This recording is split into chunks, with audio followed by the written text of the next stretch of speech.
अरे, तुम घर आ गई। पर क्या हुआ, मुंह क्यों लटका के बैठी हो? वो ना मम्मी जी, परीक्षा में कम अंक आए। मैंने बहुत बड़ी सिली मिस्टेक कर लिया। अरे वाह, इस बार तो सिली मिस्टेक्स की रानी बहुत बड़ी सिली मिस्टेक कर चुकी है यार। कौन सी सिली मिस्टेक करके बैठी है ये तू? हिंदी में व्याकरण पूरे एमसीक्यूज टाइप का था और उसमें ऑप्शन ही नहीं बल्कि उसका ऑप्शन का नाम भी लिखना था। पर मैं स्कूल को इरेगुलर होने के कारण किसी ने मुझे बताया भी नहीं, इसीलिए मेरे पूरा व्याकरण का पार्ट कट कर दिया गया, जिससे मुझको 20 आउट ऑफ 30 मिले। पर असल में मुझे 27 मिलने थे और वो 3 मार्क्स स्पेलिंग मिस्टेक्स में गए। अब आंसू बहाने से क्या फायदा? अच्छे अंक के लिए तुम्हें आंखें फोड़नी पड़ती है और इसके लिए तुम्हें पढ़ाई में पहाड़ होनी चाहिए। रोने से कोई फायदा नहीं होता। इससे तुम तुम्हारी मिट्टी खराब कर रही हो साहिती। और तुम तुम्हारे दिमाग में कूट कूट कर भर लेना कि पढ़ाई में तुम्हें सनक सवार होनी चाहिए और अंतर फूलने से तुम तुम्हारे अंदर के विश्वास को अस्त कर रही हो। देखो, रोने से तुम्हारी मुद्रा क्रांतिहीन हो गई है। जब तक लोहे के चने नहीं चबते तब तक किसी भी काम में सफलता नहीं मिलती। समझ रही हो ना? पर मम्मी जी, मुझे तो प्रथम आना था ना। देखो, अगर प्रथम आना इतना ही आसान होता तो हर किसी को लोहे के चने चबाने की ज़रूरत ही नहीं पड़ती यार। आजकल की युवा पीढ़ी पढ़ लिख कर नौकरी पाने के लिए पापड़ बेल रही है साहिती। समझ रहे हो ना? अरे वाह मम्मी जी, आप तो हर एक वाक्य के लिए मुहावरे का उपयोग कर रहे हो।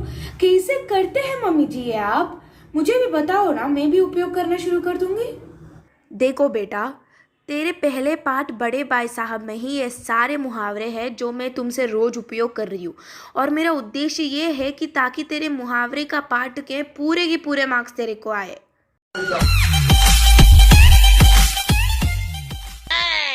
मोगेम्बो, बहुत खुश हुआ। अरे मम्मी जी, मैंने अभी अभी आज सुना था कि दीदी को हिंदी में बहुत कम मार्क्स आए। क्या वो सच है? मैं बहुत ही खुशी हूँ क्योंकि मुझे दीदी से बहुत ज़्यादा मार्क्स मिले और यही तो मुझे चाहिए। इस लड़की को देखते ही मुझे समझ आ जाता है कि उसको दिमाग तक नहीं है। वो हर वक्त मेरे ऊपर टूट पड़ता है और मेरे हर काम में टांग उड़ाता रहता है। वो हर वक्त सिर फिराने का काम करता रहता है और हेकड़ी जताता रहता है। जब भी देखो सुक्ति बांध चलाता रहता है और उसको देखते ही मेरा मन उबल पड़ता है। और तू तो मम्मी के बातों को भी उड़ा देता है।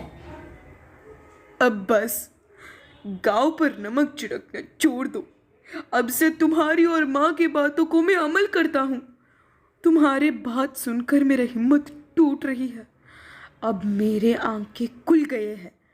अब मुझे पता चला है कि वह कितना भी शक्तिशाली और समर्थवान क्यों ना हो जाए, स्वच्छंद नहीं हो सकता। अब मुझे आटे दाल का भाव मालूम हुआ है। अब मुंह लेकर रह जाने से क्या फ़ायदा?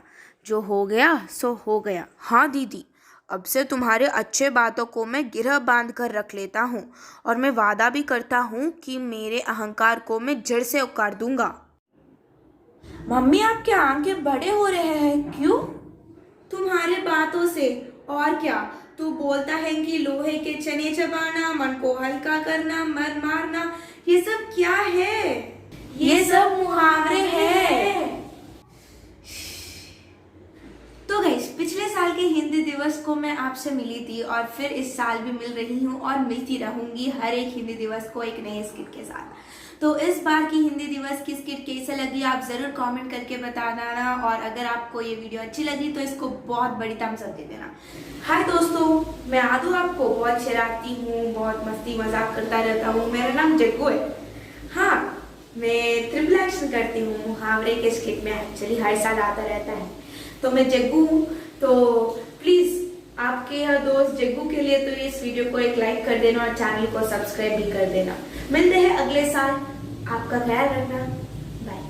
और चुटकी और मम्मी आओ, मुझे खाना खानी है।